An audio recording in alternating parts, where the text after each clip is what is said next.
What's good? Will Freemen, RevolutionaryLifestyleDesign.com, talking to you today about why you should have spending targets and how to hit them.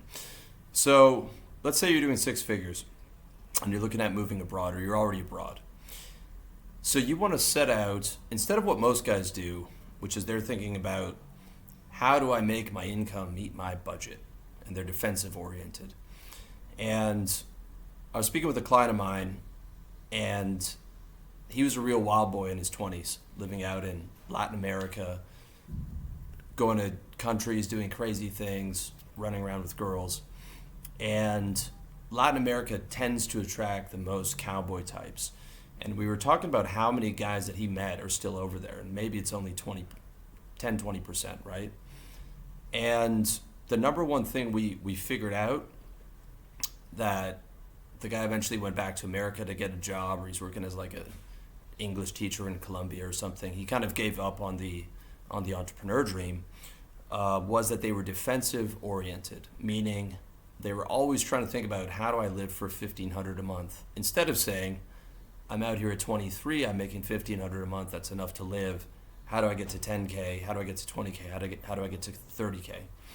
And the guys that were more aggressive oriented would be spending their whole budget. Sometimes they'd be taking out some personal credit cards, which I don't recommend. I always recommend staying in your budget. But they weren't worried about, going out and spending $100 at a bar or something. I've noticed the same pattern. I've been living abroad for 8 years. The guys that don't have, extreme aggression on getting money never get it. And, a lot of them, when they see the real struggle of entrepreneurship, are more comfortable working, going back and realizing it's not cut out for them, and getting a job or something, giving up on the dream. Because they're not able to see the bright future with a bunch of money, and they're not really hungry to go get it. They'd rather go work for somebody else and get 2% of that person's revenue, if you think about it. Like going to work a job is saying, I'm more secure. I feel more secure with 2% of someone else's revenue than 100% of mine. Okay? And it's quite shocking when you think about it in that way. Now, I'm not saying, you watching this would ever go back to getting a job or whatever, but it's the mindset of the defensive-oriented guy.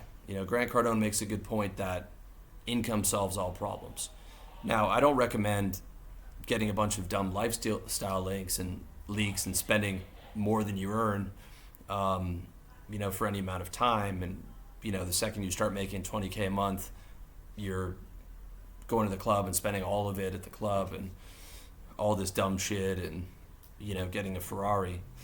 That stuff you can do a bit later on in moderation, as it's still, a fraction of your monthly income. I don't recommend spending more than your monthly income per month, just as a general rule. But I really recommend getting aggressive at getting your income from 10K to 30K, 40K, 100K, whatever it is, especially with what's happening in the world today with inflation, AI. There's going to be a monetary reset. Now's the time to be very aggressive in the current window that we have. So a lot of guys don't do this, and I've seen this across the board in my sales closing industry, where we had a lot of companies coming through the door and they're afraid to spend money on marketing. They view marketing as an expense, and marketing is the first thing they quote unquote put on pause, instead of being like, how do I spend money in my business? How do I take this money that would just be sitting in the bank getting eaten away by inflation, putting it back into the business? And the answer is they don't have aggressive targets. And a lot of the reason they don't have aggressive targets is because they choose to think more in fear, as opposed to how fucking dope your life's going to be when you have those targets and you have an income level and you can see it and feel it and taste it and smell it and hear it, how specifically good your life is going to be, right? So you want revenue targets, you want net worth targets, you want to hedge that net worth out, but you also want spending targets. Okay, don't forget and get lost in the forest and not be able to see the trees. The whole fucking point is to spend the money while still having security, right? Everything else beyond what you spend really should be for security, right? Once you get your ability to spend to a certain level, let's say, you're living in Southeast Asia, Latin America, it's hard to spend unless you're flying private more than $25K a month, even when you're balling out at the clubs and living in the nicest places, right? So as long as you maintain that, adjusted for inflation, everything else is for your buying security. The stocks, the gold, the Bitcoin, the multiple streams of revenue, the equity in different businesses, yada, yada, yada. That's all to buy security in case of an interruption of income. But if you knew that you could do $25K a month adjusted for inflation for the rest of your life and without an interruption of income, you're good. You can spend all of it, okay? Problem is we don't know that, and there usually are interruptions for income. But that is the whole fucking point, is to get the income up to where you can have your ideal life. And your ideal life, that is, let's use the word realistic, even though I hate that word. So you're not aiming to be a billionaire, right? But you're aiming, you eventually want 10 million or whatever. But ultimately what you really want is the lifestyle of someone who can spend $25K a month. All right? And I think that's a great goal if you're moving abroad. If you're in New York, I don't know what it is, but it's more than that. So what you are doing this whole money thing for is to have the lifestyle of a guy who spends $25K a month, which is why it's imperative that you have a spending target to remind you and to be able to structure your whole life around why you're working so fucking hard. And within those spending targets, you should have exactly what you're going to do with the money. Okay, you're going to get a year lease on an ornate, luxurious condo in Bangkok for $7K a month. For $7K a month on a year lease in Bangkok, especially if you negotiate, you can get something ridiculous. The high end of Bangkok is nicer than the high end of Toronto, where I'm from, a supposedly first world country. And the value is good compared to the rest of Asia. Like, you can't get the same quality in the Philippines.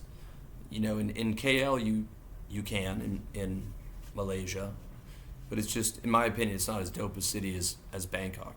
Bangkok is like the New York of Southeast Asia. There's 15 different cool neighborhoods you can live in, super first world accommodations if you have the budget. Nightlife, food's amazing, all kinds of cool and interesting people you meet there, not just locals, but expats. Super dope city, right? And you can get something very nice for $4K, but I'm talking about like ornate luxury, duplex, 4 bedrooms, private elevator, the whole bit. You can stay in the Ritz-Carlton service residence for $4K a month at the entry level, and I think it's a 1 bedroom, right? This is not, it's in the residence section of the hotel, so that it's not just a studio, and the prices go up from there. But if you're in like not a Ritz-Carlton, which is a lot of it you're paying for the name, and it's not a month to month, it's a yearly thing. 6-7K, you can get something spectacular.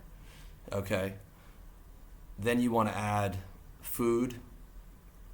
Food delivery, that's nothing in Bangkok. Nights out, you can pop bottles in the club twice a week, 3 times a week, live, do the most luxurious dinners, all that stuff, and do a bunch of travel around Southeast Asia easily for $25K a month and spend. But you want to see what condo you're living in, okay? You want to see what car you have. You got the Range Rover and the driver. You've got a private chef. You've got food delivery on top of that. You've got a team hitting Instagram and the dating apps or whatever to get you the most beautiful girls that you're interested in. Or you've got a team, which is the way things are moving these days, to come in, wrangle up female influencers, do highlight reel videos, blast them off on Instagram to promote your personal brand, which is what dating is becoming these days because it's so competitive, to be able to attract, the highest quality girls in that city that probably aren't even on the dating sites, right? Or to have, a team of people reaching out to girls directly through the Instagram DM while your followers start to go up and you've got all these good pictures and you've got all these, highlight reels and stuff. And, if let's say you're a family guy, you're coming with your family, okay, you can afford to send your kids to the good international schools. You can raise them in this condo in the sky, with 4 bedrooms, and, they can have the most luxurious bedrooms and all the toys and everything. Or you could do a mansion on the outskirts of the city, or there's some neighborhoods where you can get a solid house in the middle, or you could be living in, this private expat community in Costa Rica, right by the beach. It's a healthy and happy type of community, total freedom, killer mansion on the beach, etc. With your family. Like it's in some senses, it's at the higher levels of spend, it's almost cheaper with a family if you're not doing all the Instagram stuff for girls, or the, some kind of angle like popping bottles in the club and stuff like that. So beyond like 25K abroad, if we're talking about Eastern Europe, Africa, Southeast Asia, Latin America, really the only thing you need more money for is if you're going to fly private. So like a short private flight might be like 40K or something. Although it's cheaper in, I guess, some places. If it's like Southeast Asia to Europe, it might be 150K. Okay, so you'd be going into debt for that, or you'd be going down for that. You wouldn't be going into debt because you still have a significant net worth. So that's the big one for going from 25K to 100K if you travel a lot. But listen, a first class flight, like if you're only traveling once per quarter, is not bad. If you're traveling more than that, but you're traveling within Asia, you can still hop on an AirAsia flight. You get premium seating. It's a small airline, but the thing is, like, the flight's only like 2 hours, right? Within Thailand, maybe 3 hours to Vietnam or something, right? It's not like a 12, 15-hour flight. So the flying private thing, is a big thing for some of my guys, because they're treated so well in the rest of their life that, like, it's kind of a shock to the system to be in the airport or treated like cattle and all these other things, even if they're flying first class. I don't think it's a huge issue though. But you're straight for 25K. Let's be honest, 10K is a lot, 15K, 20K. But you need to be able to see it. You need to be able to see the condo you're living in on your whiteboard or in your the document that you created, what your ideal day is going to look like, which I show you how to do in my life game course. The car that you're driving, the girl that you're waking up to, the sun beaming in, the motorcycle trips you're going to take on the weekend up to Chiang Mai or up to Pai, or the flight you're going to hop over on to Bali, and then you're going to rent the villa here in Bali, and then you'll take a weekend motorcycle trip up to Kintamani and stay in a Moon Duke Heavenly Villa on top of the trees overlooking the mountains, waking up with some Eastern European girl that you met while she was here on vacation. You convinced her to stay and moved in with her for, and it was one of these sort of, she was going to go back, so you figured whatever, come stay with me for 2 months, live in my villa. You guys had a summertime romance type of thing. But you need to be able to see that, man. You need to be able to see that. You need to be able to see where you're going on vacation, right? You're going to test Brazil. You're going to test Eastern Europe. The prices. The hotel you're staying at in Brazil. In Eastern Europe, you're going to stay in a hotel, or you're going to do the Airbnb thing in a renovated communist building, but you got the top floor and a loft, and the building has all this history, and looks like shit on the outside, but it's super nice on the inside. And you're digging that vibe for 2-3 months of the year in the summer, trying to find your wifey in Eastern Europe, and then you're back to, Asia, doing the fun girl roster type of thing, right? However you want to do it. It all comes down to your spending targets. And that's another thing when it comes to women. A lot of guys ask, how important is having money? It's important, but not in the way that a lot of guys think. Because the girl doesn't know that you're worth $10 million. Let's say you're worth $10 million. She doesn't know that. And they don't really have much of a conception of money. What they do care about is how much are you spending, and specifically how much are you spending on that. So I know a lot of wealthy guys that don't look wealthy and that don't like to flex and don't spend a whole lot of money. It's just not important to them. So that guy could be worth 10 million. Let's say he spends 10,000 a month. Now let's meet another guy who makes 25,000 a month. His net worth is zero because he spends it all. And he's not as diligent in business, so he's got more free time than the guy who's full on in business and just cares about getting money. So he's got 3 to 4 nights a week to spend with that girl, and he's got a $25K budget. She thinks he's richer than the other guy because he's flexing all over Instagram and he's spending all this money. She doesn't know it if she doesn't see it. And even if she did somehow know it, it's not really tangible to her. And more importantly, what she cares about is not how much money you have, it's how much you spend. Because most of them aren't thinking about the next 20, 30, 40, 50 years. Is this guy going to be a good provider? They're thinking about right now, how much fun can I have with him being in his current lifestyle? Now, I'm not saying to do that, but it is nice if you have both the financial security being planned out in your decade-long goals, the financial aggression to level up in your yearly goals, and you could spend whatever your number is, 10K, 15, 20, 25K, right? Be making 50K, 70K, 100K, 200K. So you've got plenty to invest in other businesses and hedge out into, your investments, right? And that should be what you're striving for, But it starts with what's the spending target, right? Instead of the fucking savings targets, right? That's where Grant Cardone is right, and Dave Ramsey's wrong. Saving that $3 a day, that cup of coffee, to be able to retire with a meal or two. Look, we don't even know where inflation's going, okay? And what $2 million is going to be worth when you're sick. To fucking save your pennies until you're 60 is terrible. You need to be very aggressive with income and revenue, and then not be an idiot and get a bunch of lifestyle links and spend everything you make every month.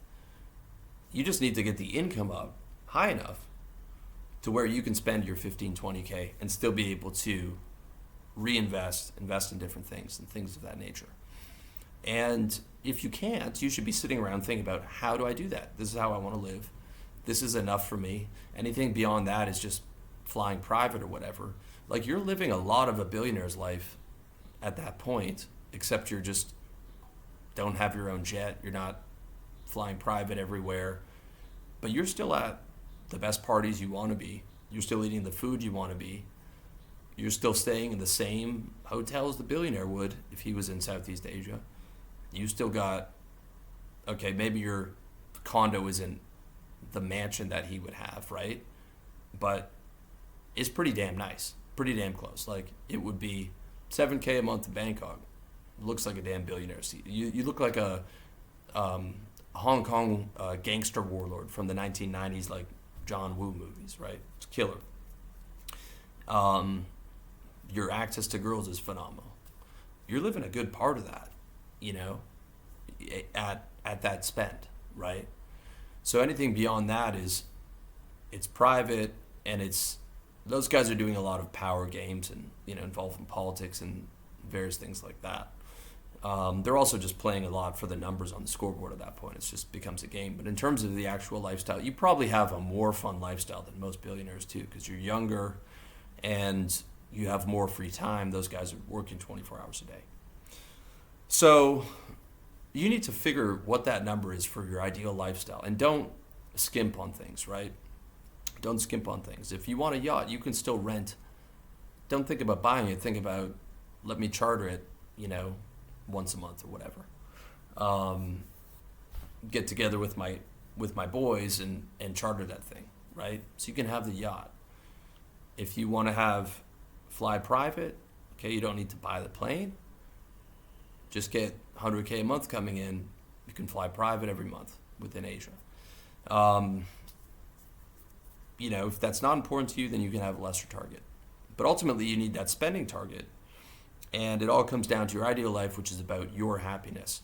And being able to plan it out with the pictures and the videos on the image board and see it, taste it, smell it, all these different things. And then commit with 100% certainty that you're going to modify your entire life and business structure and all these different things to be able to hit that, and then have a bunch more for investment and inflation protection and all these different things. And if you want to see exactly how to set the yearly target, set the decade target, set the spending target, and go through in depth of building out your ideal lifestyle so you can taste it, touch it, smell it, see it, pick up my Life Game course at revolutionarylifestyledesign.com/courses. You can also get the link in the description. And I think it'd be very beneficial for you. But either way, you got to hit those spending targets, set them, and get after your ideal life. So appreciate you watching this. Much love to you, and I'll catch you in the next video.